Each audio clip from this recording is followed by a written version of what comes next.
विधानसभा को अपना प्रदेश मान करके वहीं काम कराते रहे। कभी भी संपूर्ण हरियाणा के विकास की बात कभी किसी ने सोची नहीं और उस अनुसार अपने काम शुरू किए।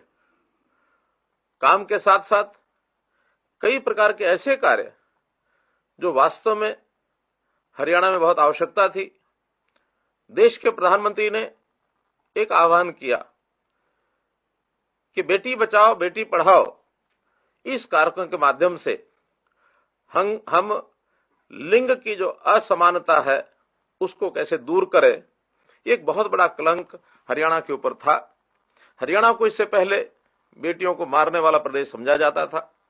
22 जनवरी 2015 को स्वयं प्रधानमंत्री जी ने पानीपत की धरती पर आकर अपने प्रदेश की जनता को एक बहुत बड़ा आग्रह किया, एक अपील की और मुझे संतोष है कि उनकी अपील पर हरियाणा की जनता ने एक उस प्रकार से एक मैं कहता हूं कि उस काम को करके दिखाया जो प्रधानमंत्री जी ने उनसे अपेक्षा की थी कि इस जेंडर रेशो को जो उस समय 871 थी इसको बढ़ा करके आज वो 921 है, अर्थात 2000 की संख्या पर 50 बच्चियों को बचाने वाला यह हरियाणा प्रदेश आज सिद्ध हुआ है।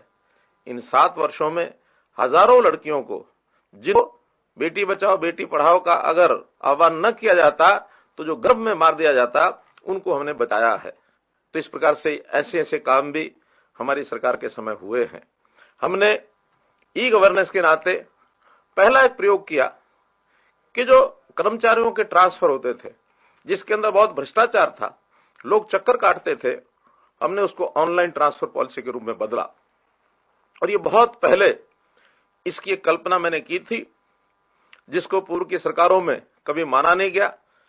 इस ऑनलाइन ट्रांसफर पॉलिसी को लागू करने में अपनों में ने भी विरोध किया, लेकिन जब परिणाम सामने आए तो आज खास करके शिक्षा क्षेत्र में अध्यापकों से जब बात करते हैं तो 93% यानी 93% अध्यापक इस योजना से बहुत संतुष्ट हैं। अब ये शिक्षा के अलावा भी अन्य विभागों में हम ऑनलाइन ट्रांसफर को लागू कर रहे हैं। सभी कर्मचारी इससे बहुत प्रसन्न हैं।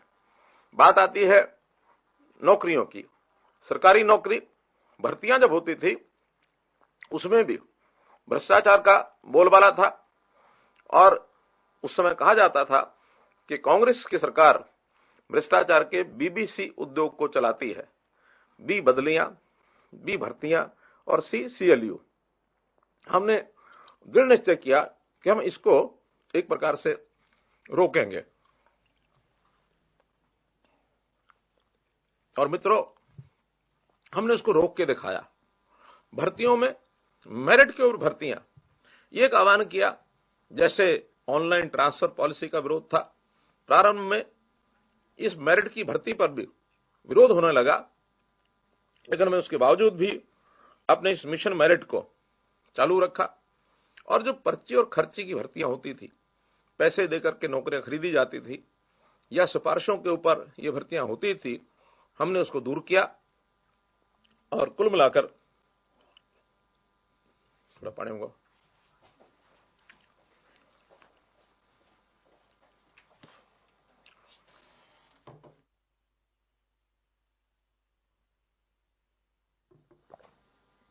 मित्रों, कुल मिलाकर आज यह संतोष है कि पूरे हरियाणा में ऐसे गरीब परिवार, पिता रिक्शा चलाते हैं, बेटा एचसीएस बन गया।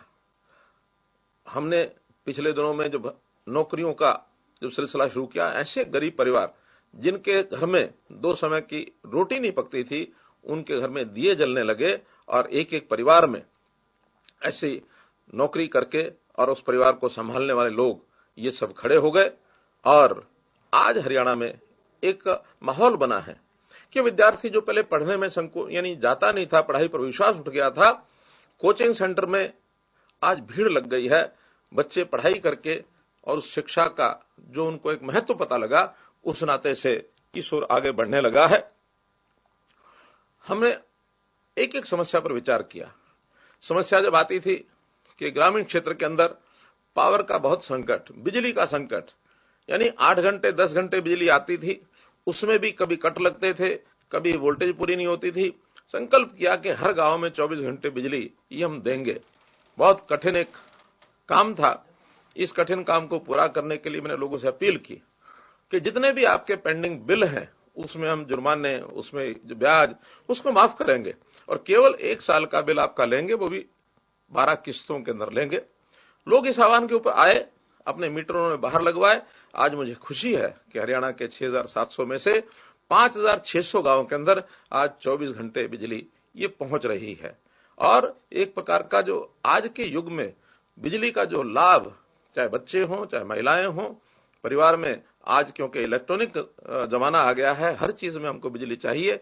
हर हाथ में मोबाइल आ गया, उसकी चार्जिंग के लिए बिजली चाहिए। हर घर में टेलीविजन पहुंच गया, उसको चलाने के लिए उसको बिजली चाहिए। खेती के काम में बिजली चाहिए।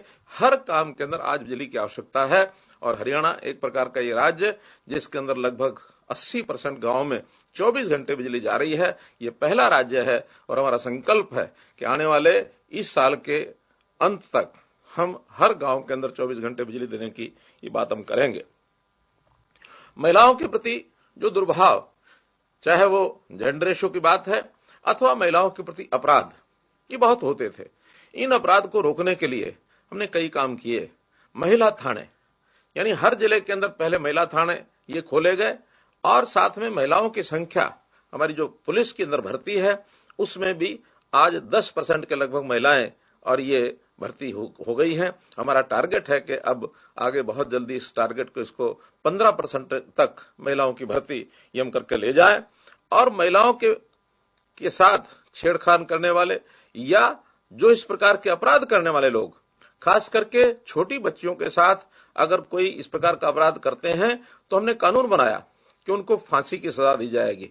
और हमारे प्रदेश में एक कानून बनने के बाद मुझे खुशी है कि सारे देश भर में अब इस प्रकार का कानून बनाया गया है कि 12 वर्ष तक के बच्ची के प्रति अगर कोई इस प्रकार का लैंगिक अपराध किया जाता है तो उसको फांसी की सजा होगी।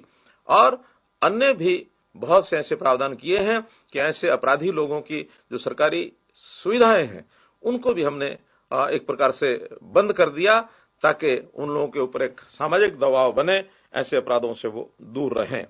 हमने पढ़े लिखे युवक, इनके रोजगार के लिए और एक योजना बनाई, सक्षम युवा, कि युवक पढ़ लिख करके और वो रोजगार जब तक नहीं पाता तब तक माता पिता के ऊपर बोझ रहता है।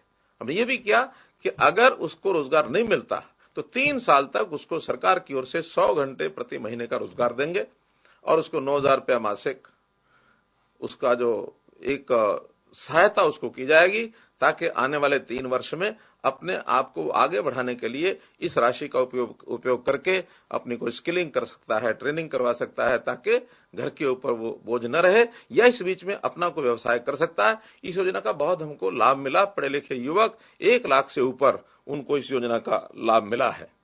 चाहे वो शिक्षा की बात हो, स्वास्थ्य की बात हो, मैं हमेशा कहा करता हूं कि शिक्षा, स्वास्थ्य, सुरक्षा, स्वाभिमान और स्वावलंबन, ये 5 स ऐसे हैं जो हर किसी के जीवन को ऊपर उठाते हैं। तो हमने शिक्षा में भी, स्कूलों की शिक्षा, इसके लिए नए नए प्रावधान किए हैं। जैसे सामान्य स्कूलों के स्थान पर हम संस्कृति मॉडल स्कूल, चाहे वो प्राइमरी स्कूल हो चाहे वो सीनियर सेकेंडरी स्कूल हो, इस प्रकार के हमने बनाए हैं। ऐसे ही जो आंगनवाड़ियां हैं उनकी जगह पर 4,000 प्ले वे स्कूल, अर्थात अच्छे स्तर की आंगनवाड़ियां जब बच्चों को पढ़ाई में भी खेल खेल के माध्यम से उनका स्तर ऊंचा उठाया जाए, बनाया जाए, इस प्रकार प्रारंभिक शिक्षा के ऊपर हमने ध्यान दिया है। कॉलेज की शिक्षा, खास करके महिलाओं की शिक्षा के लिए हमने जो है हर 20 किलोमीटर के अंदर एक कॉलेज जरूर होना चाहिए। लगभग 70 के आसपास कॉलेज खोले हैं जिसमें 50 से ऊपर केवल महिलाओं के कॉलेज हैं जो नए खोले गए हैं। इस प्रकार से महिला शिक्षा के ऊपर भी जोर दिया। और सामान्य शिक्षा, टेक्निकल एजुकेशन, मेडिकल एजुकेशन, इन सबको हमने बढ़ाया है। हर जिले में एक मेडिकल कॉलेज हो ताकि हमारे डॉक्टर्स की संख्या ये कैसे बढ़ सके। जो 2014 के अंदर 700 के लगभग मेडिकल कॉलेज में एडमिशन होते थे। आज मुझे खुशी है आपको सबको बताते हुए कि लगभग 1800 मेडिकल कॉलेज के अंदर एडमिशन अब एमबीबीएस के होते हैं और हमारा टारगेट है कि इसको 2500 छात्र मेडिकल कॉलेज के एडमिशन हो, ताकि हम हर साल लगभग 2000 डॉक्टर्स को प्रदेश में संख्या में बढ़ा सके। तभी जाकर के एक न्यूनतम मापदंड है कि कितने डॉक्टर्स हमारे यहाँ प्रदेश में होने चाहिए, वो हमारा तभी जाकर के उसका प्रबंध ये हो सकेगा। इसी प्रकार हमने इंजीनियरिंग कॉलेजेस इनको भी बढ़ाया है और खासकर पढ़ाई के बाद स्किलिंग, हुनर की सिखलाई के लिए हमारे यहाँ जो पलवल में एक यूनिवर्सिटी बनाई गई है, और यूनिवर्सिटी भी हरियाणा में एकमात्र यूनिवर्सिटी है कि जिसको हमने स्किल डेवलपमेंट यूनिवर्सिटी के नाते से प्रयोग किया है, ताकि पढ़ाई के बाद हुनर सीखे और हुनर के बाद अपने पैरों पर खड़ा होने के लिए स्वयं का रोजगार करे, स्वयं रोजगार के साथ साथ और भी लोगों को रोजगार के लिए वो अपने पास बुलाए, ताकि रोजगार लेने की बजाय वो व्यक्ति रोजगार देने वाला बने। इस प्रकार का एक प्रतिस्पर्धा का वातावरण बने। और स्टार्टअप्स के नाते देश के प्रधानमंत्री जी ने स्टार्टअप की जो योजना की कि नए ऐसे एंटरप्रेन्योर्स उनको बैंकों से भी पैसा लेकर के दिया जाए, ताकि वो लोग अपने काम को कर सके और नए नए उद्योग में वो स्थापित होंगे, उसको उनको लाभ रोजी का भी मिलेगा, उत्पादन भी बढ़ेगा और लोगों को रोजगार भी दिला सकेंगे। जहां तक स्वास्थ्य की बात है, हर एक जिले के अंदर अभी तक जो हॉस्पिटल हैं वो संख्या उनकी कहीं 100 बेड की है, कहीं 50 बेड की है। हमने हर एक जिला केंद्र पर न्यूनतम 200 बेड का हॉस्पिटल जरूर होना चाहिए, ये प्रावधान किया है। पीएचसीज और सीएचसीज इनको भी मजबूत किया जाए और वहां हर प्रकार के जो इंफ्रास्ट्रक्चर है, वहां के उपकरण हैं, उनको वहां पहुंचाया जाए, ताकि वो लोग जो है वहां अपने स्वास्थ्य के नाते से लाभ उठा सके। न केवल एलोपैथी बल्कि आयुर्वेद के माध्यम से भी इलाज के सिस्टम को और मजबूत किया जाए। गांव-गांव के अंदर हमने वेलनेस सेंटर्स ये खोलने की योजना बनाई है। एक कृष्णा आयुर्वेद कॉलेज जो है उसको यूनिवर्सिटी का स्थान दिया है। पंचकुला में बहुत जल्दी आयुर्वेद का एम्स वो भी बनने जा रहा है, केंद्र सरकार की ओर से वो योजना हमको मिली है। तो इस नाते से हम ये जो योजना है हेल्थ की, मेडिकल की, इसकी हम बढ़ा रहे हैं। आयुष्मान भारत, जैसा हम जानते हैं कि गरीब व्यक्तियों को इलाज का पैसा ज्यादा खर्च न हो, तो हर परिवार को 5 लाख रुपए के इलाज की मुफ्त सुविधा ये मिले, ऐसे 15 लाख परिवारों के ये कार्ड बने हैं, ताकि गरीब परिवार को इलाज के नाते से यानी एक प्रकार की जो मजबूरी है उसको न झेलना पड़े। तो एक बहुत बड़ा काम ये हमने किया है। जहां तक इंफ्रास्ट्रक्चर की बात है, भाई बहनों, हमने प्रदेश में चाहे वो नेशनल हाईवे हो, चाहे रेलवे के प्रोजेक्ट्स रेलवे डिपार्टमेंट के द्वारा हो, हमने तो जेवीबी ज्वाइंट वेंचर बनाया, जिसमें हरियाणा सरकार और रेलवे डिपार्टमेंट ने मिल करके हरियाणा स्टेट रेलवे इंफ्रास्ट्रक्चर की एक कंपनी बनाई है, ताकि हम जहां कहीं केंद्रीय रेलवे विभाग हमें रेलवे की सुविधा नहीं देगा, तो ये ज्वाइंट वेंचर के माध्यम से भी हम रेलवे के जितने प्रोजेक्ट्स हैं उसको आगे बढ़ाने के लिए तैयार हैं। केएमपी ये ऐसा मार्ग है, दिल्ली के एक प्रकार से उसको घेरते हुए एक 85 किलोमीटर का लंबा ये जो मार्ग, 135 किलोमीटर का ये लंबा जो मार्ग है, इसको यानी बनाकर बहुत सालों से अटका हुआ एक प्रोजेक्ट था, इसको हमने बनवाया है। इससे बहुत बड़ी सुविधा हरियाणा के सब लोगों को हुई है। दिल्ली अंदर न जा करके उसके बाहर ही लोग आ सकते हैं। केएमपी के साथ साथ ऑर्बिटल कॉरिडोर, इसकी रेलवे ऑर्बिटल कॉरिडोर इसकी योजना बनी है। बहुत जल्दी प्रधानमंत्री जी इसका भी आकर के शिलान्यास करेंगे, ऐसा मैंने उनको निवेदन किया है। हमारे यहाँ मेट्रो, चाहे वो फरीदाबाद में, चाहे वो गुरुग्राम में, अथवा बहादुरगढ़ तक, अथवा कुंडली तक, ये सब प्रोजेक्ट्स भी नए बने हैं। इसका आगे विस्तार, इसकी भी बातचीत चल रही है, डीपीआर इसकी बन रही है कि और आगे भी इसका विस्तार मेट्रो का किया जाए। गुरुग्राम के शहर के अंदर मेट्रो, इनकी योजना पूरी बन गई है, ताकि शहर में मेट्रो का विस्तार हो और उसको द्वारका रेलवे स्टेशन तक भी जोड़ा जाए। एक rapid railway transport service RRTS जो निमराना तक, राजस्थान तक जाएगी, इधर पानीपत और करनाल तक जाएगी, ऐसी दोनों रेलवे लाइंस का डीपीआर इनकी बन चुकी है। इस पर बहुत जल्दी जो है काम ये शुरू होने वाला है। जहां तक शहरों का विकास है, शहरी विकास ये भी हमारे बहुत ही प्राथमिकता के तौर पर चल रहा है। हमारे बहुत शहर तो एनसीआर प्लानिंग बोर्ड के अंतर्गत काम कर रहे हैं, एनसीआर क्षेत्र में आए हैं, उनका विकास एनसीआर प्लानिंग बोर्ड के माध्यम से भी उनको सहायता हो रही है, चाहे वो फरीदाबाद है अथवा गुरुग्राम है अथवा सोनीपत है। इन शहरों को उस परिधि के अंदर आने के बाद लाभ मिल रहा है और भी नए शहर जो जुड़े हैं उसमें भी लाभ मिलेगा। स्मार्ट सिटीज 2 हमारे यहां घोषित की गई, फरीदाबाद और करनाल। इसी प्रकार गुरुग्राम को भी हमने स्मार्ट सिटी के दर्जे में रखा है। ये सब स्मार्ट सिटीज बन रहे हैं। इन बड़े शहरों की अलग से डेवलपमेंट अथॉरिटी वो भी हमने बनाई है, जिससे वहां के विकास के काम में तेजी आई है। गुरुग्राम में जैसे गुरुग्राम डेवलपमेंट अथॉरिटी है, इसी प्रकार से फरीदाबाद में फरीदाबाद मेट्रोपॉलिटन डेवलपमेंट अथॉरिटी है, पंचकुला में पीएमडीए है। तो इस प्रकार से इनकी अलग से डेवलपमेंट अथॉरिटी बनाने का अर्थ यह है ताकि हर छोटा बड़ा काम उनको चंडीगढ़ आकर के पास ना कराना पड़े, वहीं स्थानीय उनको सारे अधिकार दे दिए गए हैं, बजट दिए गए हैं और वो अपने बजट भी वहां की आय में से बना करके और एक प्रकार से स्वतंत्र ऑटोनोमस बॉडी के रूप में ये लोग सब अपना काम कर रहे हैं।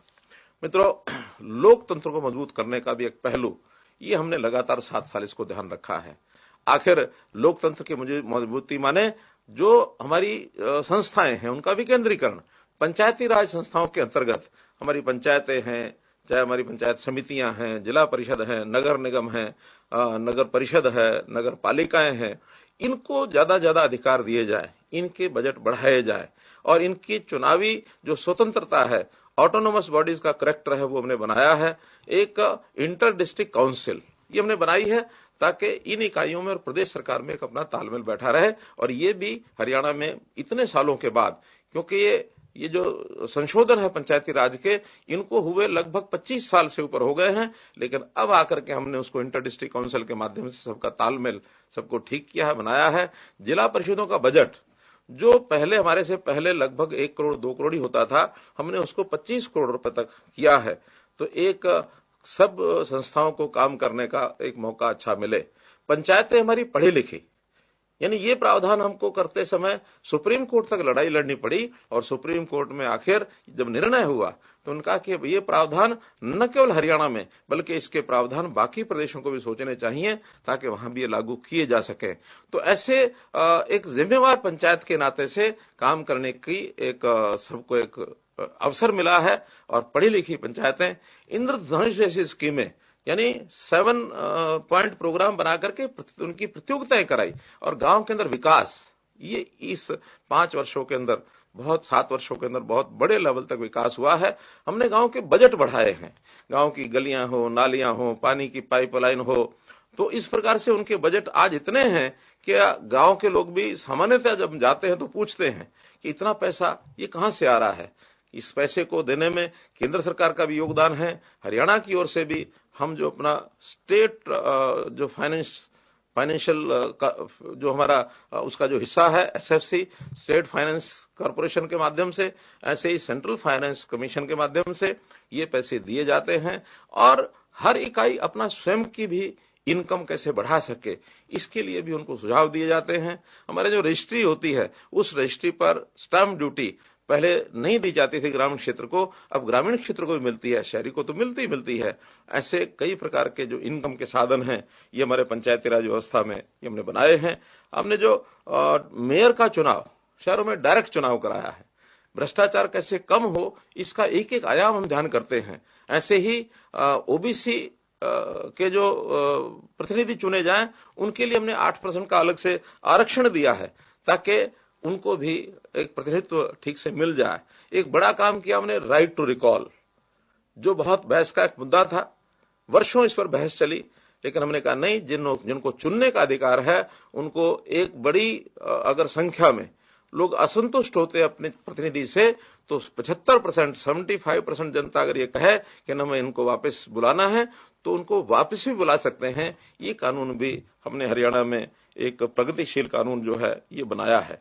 मित्रों, जहां तक किसानों का विषय है, किसानों के लिए कितने ही काम, चाहे उनके रेवेन्यू रिकॉर्ड्स को हो, चाहे उनकी फसल का बिक्री की बात हो, मंडीकरण की व्यवस्था हो, एफपीओज हो, प्रगतिशील किसान की बात हो, हर एक क्षेत्र के अंदर हमने काम किया है।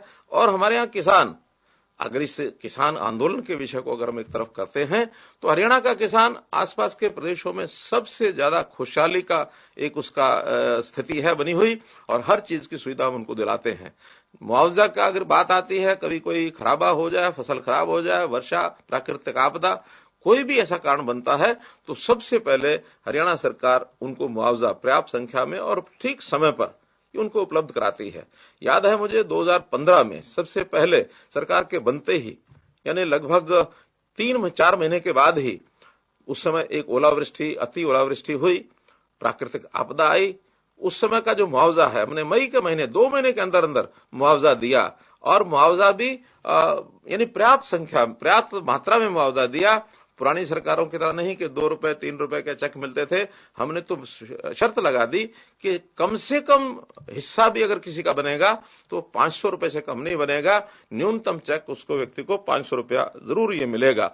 इस प्रकार से किसानों की फसल का हिसाब किताब, उनकी जमीन का हिसाब किताब, क्योंकि ये बहुत विवाद के विषय हमेशा बने रहते हैं, तो उसको ठीक करने के लिए इलेक्ट्रॉनिक तरीके से उसका रिकॉर्ड रखना, मेरी फसल मेरा ब्यौरा, एक ऐसी स्कीम हमने बनाई जिसमें हर किसान अपनी फसल की बुआई के समय वो अपना रिकॉर्ड तय करता है, बताता है कि मैंने ये फसल बुआई की है, ताकि कल को न बैंकों में कोई झगड़े पड़े, न उसकी प्रोक्योरमेंट में कोई झगड़ा आए। सीधे सीधे जो उसने बुआई की है उसकी मात्रा के हिसाब से उसकी प्रोक्योरमेंट वो मंडी में हो जाती है। एमएसपी केंद्र सरकार ने लगातार हर वर्ष हर फसल की एमएसपी उन्होंने घोषित की है और हमेशा ये ध्यान हमारा रहा है कि हरियाणा में ज्यादा से ज्यादा फसलों को हम कैसे एमएसपी पर खरीद सके। हरियाणा एकमात्र राज्य ऐसा है जहां 11 फसलों को हम एमएसपी पर खरीदते हैं और कोई फसल कहीं खरीदी नहीं जाती है। तो इस प्रकार से, बल्कि मैं कहूं कि पिछले साल में दूसरे प्रांतों ने भी हमारे यहां अपनी जिनस को, अपने प्रोडक्ट को स्मगलिंग करा करके और यहां उसका लाभ उठाया, यहां आकर के बेच गए। हरियाणा सरकार को उसका नुकसान भी हुआ। इस बार चूंकि बाजरा की फसल काफी खराब भी हुई है वर्षा के कारण से, उस खराबे के कारण से सरकार शायद वो न खरीद पाती। हमने उनके लाभ के लिए हर किसी किसान को, चाहे उसका बाजरा खराब है या अच्छा है, सबको 600 रुपया क्विंटल के हिसाब से उनको भावांतर भरपाई योजना के माध्यम से भी दिया है। सब्जियों की अगर बहुत कीमत कम हो जाती है तो किसान वो सड़कों पर न फेंके, अपनी जो उसकी लागत है उस लागत के लिए हमने भावांतर भरपाई योजना सब्जी में और फलों में ये लागू की हुई है और उसमें हजारों किसानों ने उसका ये लाभ भी उठाया है। अपने प्रदेश में पानी का एक संकट है। पानी के संकट के लिए नारे सब बोलते हैं, लेकिन धरती पर, धरातल पर योजना बना करके लागू पहले कभी नहीं की। पानी सीमा है, क्योंकि हमारा स्रोत अपना पानी का नहीं है। हमें पानी या तो पंजाब के अंदर जो नदियां आती हैं उनके माध्यम से मिलता है या यमुना में से मिलता है। यमुना में भी कई प्रांतों का हिस्सा होता है। हमें सतलुज व्यास का जो झगड़ा है वो वर्षों से चल रहा है, उसको सुप्रीम कोर्ट के अंदर और एक प्रकार से अर्ली हियरिंग के माध्यम से जो 12 साल तक फैसला नहीं हुआ था, हमने आकर के वो फैसला कराया कि सतलुज लिंक के माध्यम से जो पानी है उस पर हरियाणा का अधिकार है। ये एस्टेब्लिश हो गया है। केवल अब वो लिंक नहर बनाने की बात है एसवाईएल की, उसका निर्णय जैसे ही सुप्रीम कोर्ट देगा, जिस एजेंसी को लगाएंगे उस एजेंसी के माध्यम से वो एसवाईएल नहर जरूर बनेगी। ये निर्णय अब सुप्रीम कोर्ट की ओर शेष है, वो बहुत जल्दी हमको देंगे। पानी की खपत जहां तक विषय है, फसलों में धान की फसल सबसे ज्यादा पानी पीती है और धान की फसल पानी इतना पिए तो दक्षिण हरियाणा तक हम जितना पानी पहुंचाना चाहिए वो पहुंचा नहीं सकते हैं। हमने कहा कि धान को लोगों को कम करना चाहिए, फसल कम करनी चाहिए। मेरा पानी मेरी विरासत, इस योजना के माध्यम से प्रति एकड़ 7,000 रुपए का एक अन्न या एक सहायता राशि जो धान को छोड़ेगा उसको हम देंगे। मुझे खुशी है कि पिछले वर्ष 1 लाख एकड़ के लगभग लोगों ने धान की बिजाई कम की और हमने उनको मुआवजा दिया है। आगे भी इस योजना को हम लागू रखेंगे। और पानी जहां तक यानी जमीन के पानी का दोहन करने की बात है, वो भी इन्हीं कारणों से, पानी की आवश्यकता जब वर्षा से पूरी नहीं होती, नहर से पूरी नहीं होती, तो लोग जमीन में से दोहन करते हैं। पिछले 10 वर्ष का, 12 वर्ष का हमारा जो डाटा है, हर वर्ष लगभग 1 मीटर पानी इन इलाकों में नीचे चला जाता है। उसको रोक करने के लिए और कोई उसके लिए कंडीशंस और प्रावधान तय करने के लिए हमने अलग से हरियाणा वाटर अथॉरिटी बनाई है, ताकि हर समय हर गांव के ऊपर पानी का जो एक प्रकार से डेप्थ है, उसकी जो गहराई है, उसका वो निरंतर उसका ध्यान रख सके, उसको सुपरवाइज कर सके, ताकि पानी को और ज्यादा न निकाला जाए, बल्कि वर्षा का पानी जितना ज्यादा उसको रिचार्ज करने के लिए जमीन के गर्भ में डाला जाएगा, उसके लिए भी हम योजनाएं बना रहे हैं, प्रयत्न कर रहे हैं। कई जगह पर वाटर लॉगिंग होती है। वाटर लॉगिंग कारण से पानी की एक फसल यानी किसान की एक फसल खत्म हो जाती है। उस वाटर लॉगिंग एरिया से भी पानी को निकाल कर किस प्रकार से ड्रेनेज किया जाए, कैसे उसको पानी रिचार्ज करने के लिए जमीन में डाला जाए, अथवा वह पॉन्ड बना करके और पानी का संग्रह किया जाए, उससे सिंचाई भी हो सकती है और साथ में फिशिंग जैसा कारोबार भी हो सकता है। तो ये सब करने के बाद एक विषय है हमारे यहाँ तालाब का। गांव गांव में तालाब हैं, बड़े बड़े तालाब ओवरफ्लो कर रहे हैं और उन ओवरफ्लो तालाब में गंदगी भी होती है। ऐसे तालाबों की व्यवस्था ठीक करने के लिए हरियाणा तालाब एक अथॉरिटी हमने बनाई है, हरियाणा पौंड अथॉरिटी। उस हरियाणा पौंड अथॉरिटी के माध्यम से 14,000 तालाब हैं, उनकी देखरेख निश्चित की जाएगी। जिस प्रकार की व्यवस्था उन तालाबों में करनी होगी उस प्रकार की वो व्यवस्था वहां करेंगे। ग्रामीण क्षेत्र के विकास में जैसा मैंने बताया, वहां अतिरिक्त व्यायामशालाएं, योगशालाएं ये भी बनाई जा रही हैं। योगशालाएं, व्यायामशालाओं के माध्यम से गांव के परंपरागत खेल वो वहां खेलेंगे और साथ ही हर व्यायामशाला के साथ एक वेलनेस सेंटर ये जोड़ा जाएगा। जहां तक खेलों का विषय, क्योंकि ग्रामीण क्षेत्र के साथ खेलों का विषय मुख्य रूप से जुड़ा हुआ है, खेलों का इंफ्रास्ट्रक्चर ये भी हम पर्याप्त और ये ऐसा बना रहे हैं और उसके अंदर जितने भी हमारे नर्सरीज हैं, खेल नर्सरीज, इनको पुख्ता किया जा रहा है। ग्राम स्तर के ऊपर, ब्लॉक स्तर के ऊपर और जिला स्तर के ऊपर स्टेडियम्स की व्यवस्थाएं ये भी कर रहे हैं। 22 जिला स्तर के स्टेडियम्स और 160 ब्लॉक स्टेडियम्स और इसी प्रकार से 2 हमारे स्टेट लेवल के स्टेडियम, ये सब इनका इंफ्रास्ट्रक्चर, इनकी मैन पावर, क्योंकि पहले बनाए तो गए लेकिन इनका मैन पावर और इंफ्रास्ट्रक्चर का ध्यान नहीं रखा गया। अब सारा खेलों का सामान और वहां की जितनी भी यानी संरचना है और फिर वहां आवश्यकता पड़ने वाली मैन पावर, इसको पूरा किया जा रहा है। जिसका परिणाम है कि हमारे यहाँ खेल पॉलिसी जो बनी है उसके माध्यम से खिलाड़ियों को बहुत अच्छी सुविधाएं दी जा रही हैं, खिलाड़ियों को इनाम अच्छे दिए जा रहे हैं और परिणाम स्वरूप इस बार का जो ओलंपिक और पैरा ओलंपिक है, आपने देखा कितने अवार्ड्स, यानी सर्वाधिक अवार्ड किसी एक स्टेट के हैं तो हरियाणा के हैं। देश भर में, देश भर के सब अवार्ड्स का लगभग 40% अवार्ड्स केवल हरियाणा के खिलाड़ी वो लेकर के आते हैं। इस बार हमारा सौभाग्य है कि एक अंडर 19 वर्ष से छोटे बच्चों के छात्रों के जो खिलाड़ियों के कार्यक्रम होते हैं उसमें बड़ा कार्यक्रम है खेलो इंडिया। इस बार का जो राष्ट्रीय स्तर का ये कार्यक्रम खेलो इंडिया, ये हरियाणा के पंचकुला में हो रहा है। उसकी सब तैयारियां चल रही हैं और मैं आशा करता हूं कि उसमें भी हरियाणा के जो नौजवान खिलाड़ी हैं वो मेडल्स की संख्या वो अधिक से अधिक लेकर के आएंगे। मित्रों, ऑनलाइन व्यवस्थाएं, यानी भ्रष्टाचार को यदि रोकना है तो ऑनलाइन व्यवस्थाओं को भी हमने बहुत महत्व दिया है ताकि व्यक्ति सामने ना आए, बल्कि ऑनलाइन टेक्नोलॉजी के माध्यम से चीजें लोगों को जो है डिलीवरी हो, ताकि भ्रष्टाचार रूपी जो एक राक्षस है इसको कैसे मार सके, कैसे इससे हम छुटकारा पा सकें। तो इसके लिए सबसे पहले जैसे मैंने बताया, सीएम विंडो, लगभग 9.5 लाख एप्लीकेशन इन 7 सालों में सीएम विंडो पर आई है और उसमें मैं ये तो दावा नहीं करता कि 100% लोग उससे प्रसन्न होंगे, लेकिन बड़ी संख्या में लोगों के जो काम हुए हैं वो सीएम विंडो के माध्यम से हुए हैं। लोगों की जो भागदौड़ है, ये मंत्रियों के पास जाना, विधायकों के पास जाना, मुख्यमंत्री आवास पर जाना, कार्यालय में जाना और डीसीज के चक्कर लगाना, इसकी बजाय थोड़ी सी समझदारी से काम लेने पर अब सीएम विंडो में जब शिकायत लगाई जाती है तो क्षेत्र में जो लोग हल करते हैं वो शिकायतकर्ता को और एमिनेंट पर्सन, आप लोगों में से ही बहुत से एमिनेंट पर्सन बने हुए हैं, उनको बुला करके उन समस्याओं का और हल किया जाता है। और मैं समझता हूं इससे जनता के लोग बहुत संतुष्ट हैं। उनको भागदौड़, खर्चा करना, समय लगाना, इससे उनका बचत होती है। हर बात को वो सीएम विंडो पर डाल सकते हैं।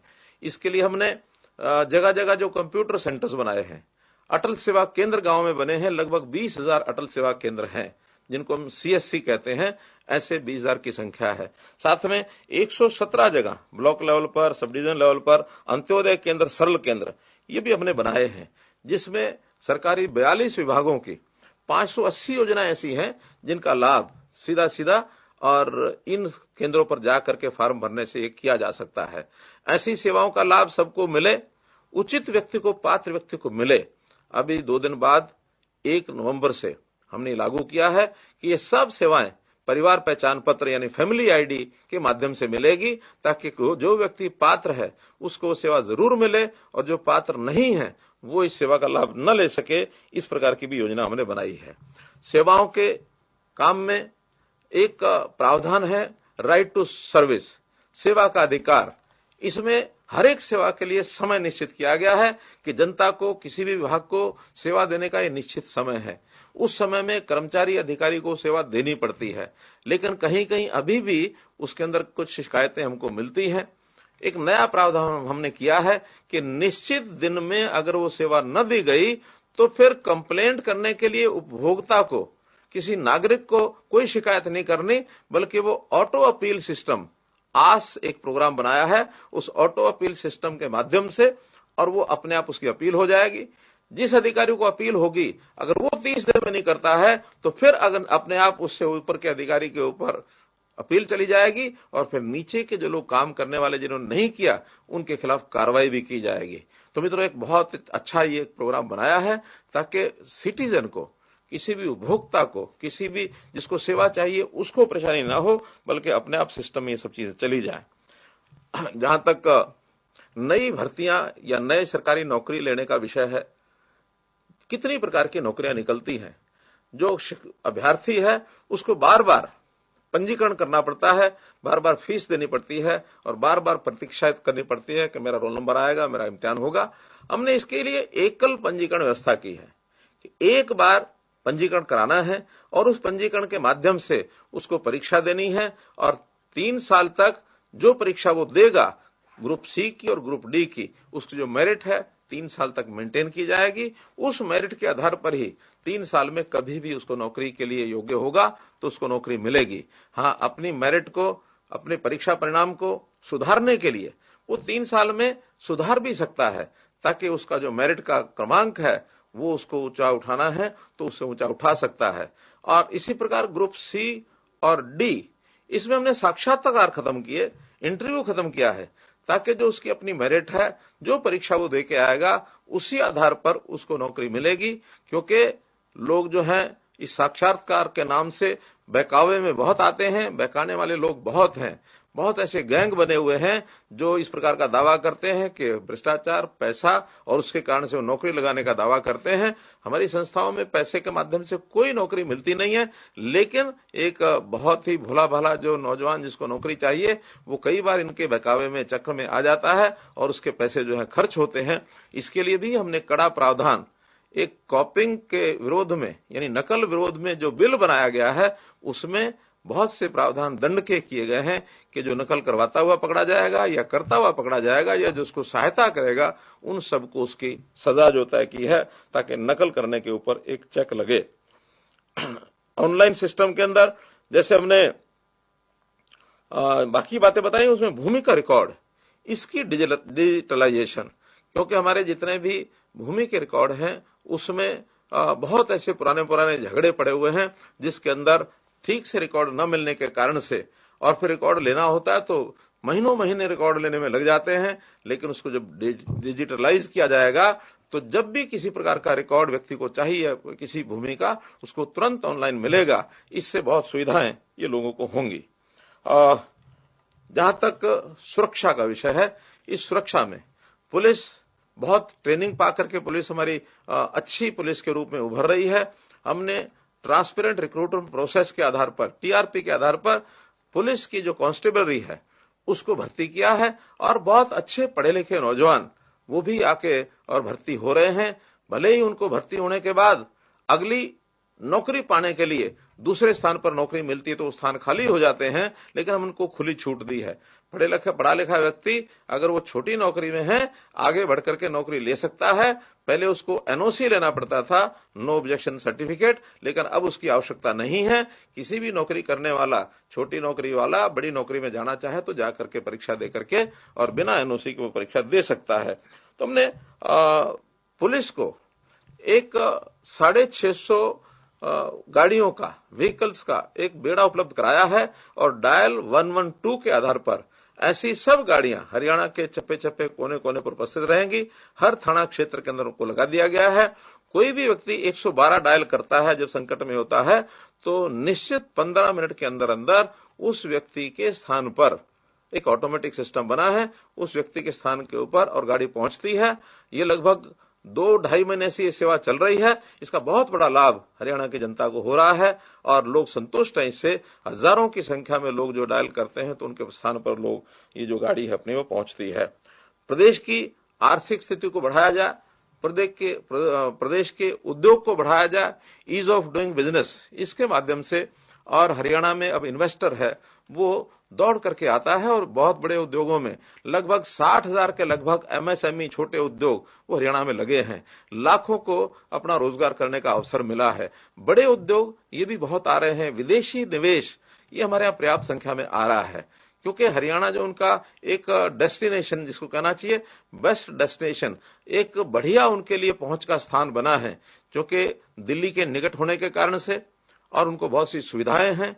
सब प्रकार के जो उनके क्लियरेंसेज हैं, लाइसेंसेज हैं, वो अंडर वन रूफ उनको सिंगल विंडो सिस्टम के माध्यम से मिलता है। उनको बहुत सी सुविधाएं जो अपेक्षित हैं वो भी दी जाती हैं।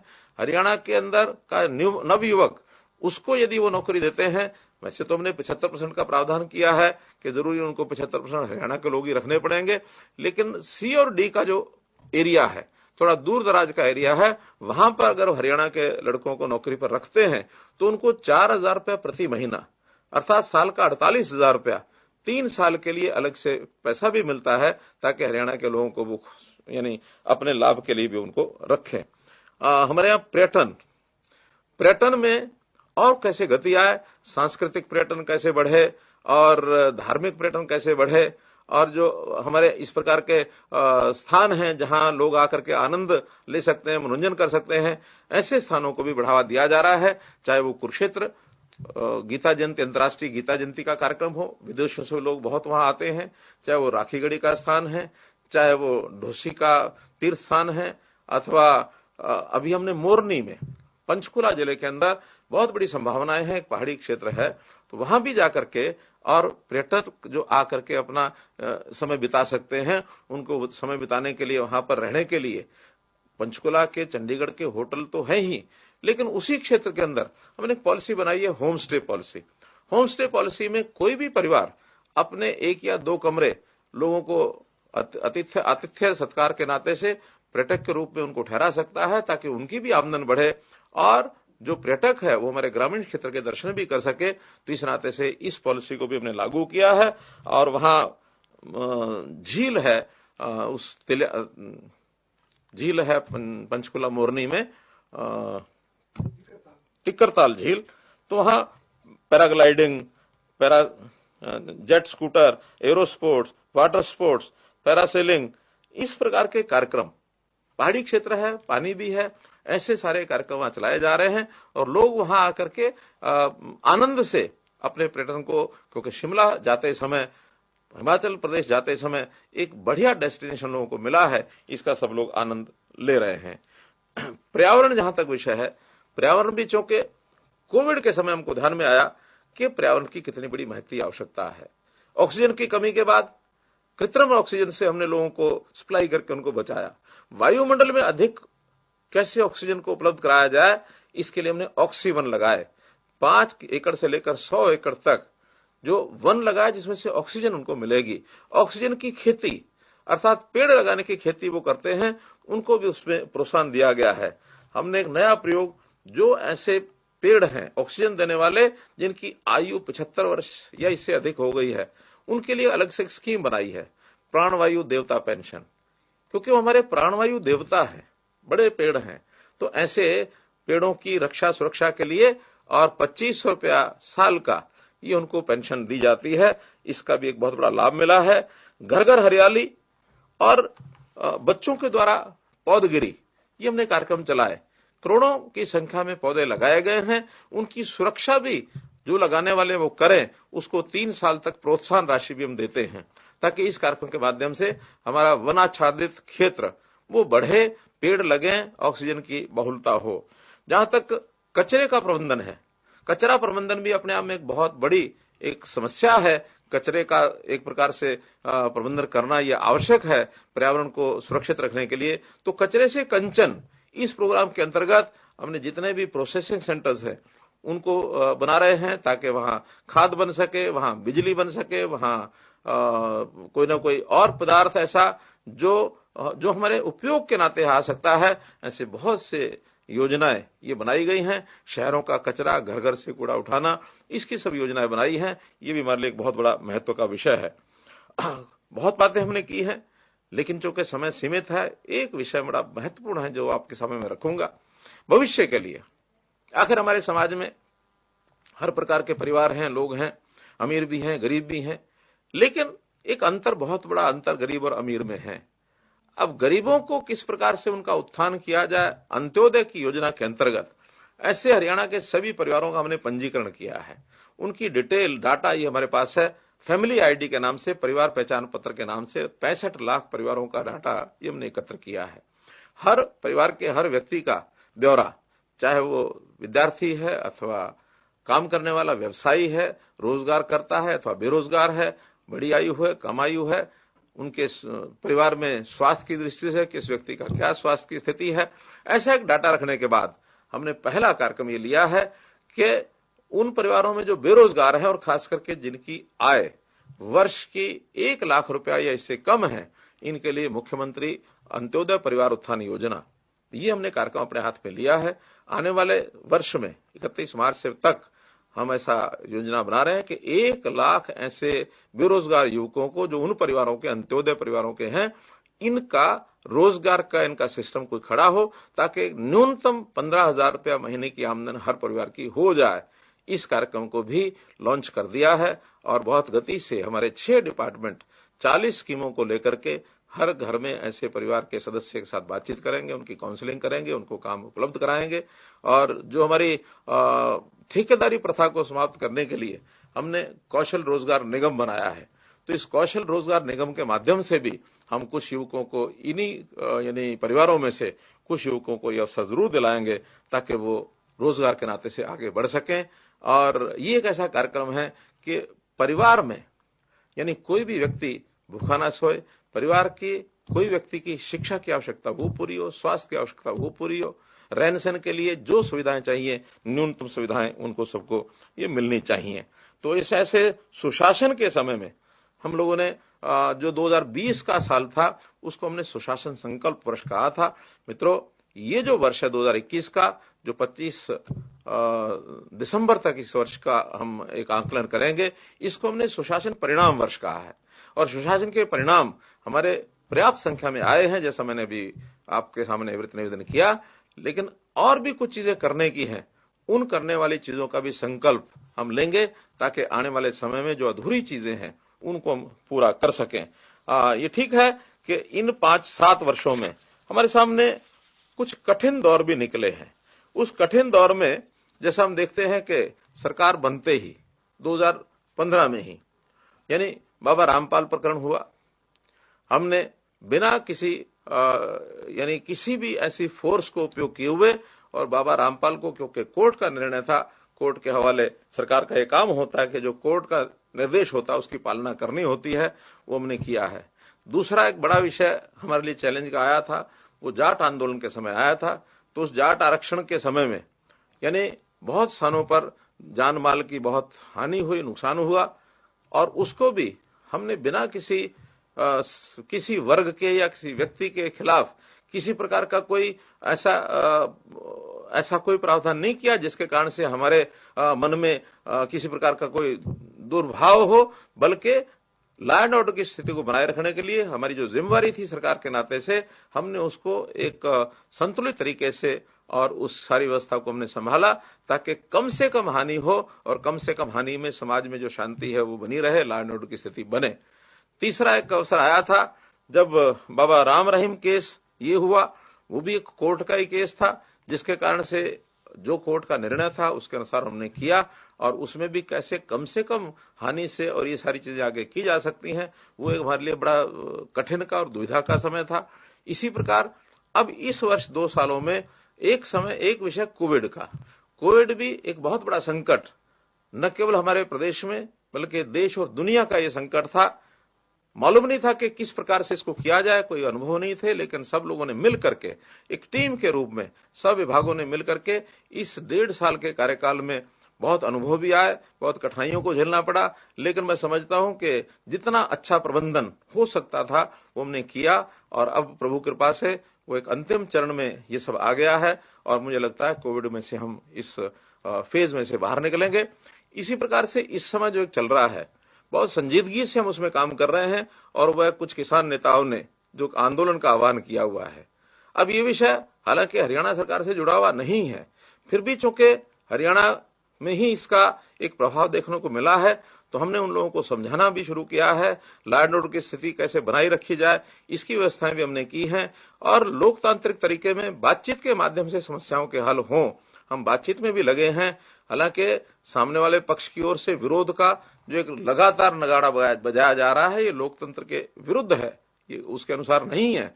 फिर भी आखिर तो अपना प्रदेश है, अपने प्रदेश में किसी का नुकसान ना हो, किसी की हानि न हो, इसलिए लॉ एंड ऑर्डर की स्थिति को बनाए रखने के लिए सभी प्रावधान जो आवश्यक है वो हम कर रहे हैं।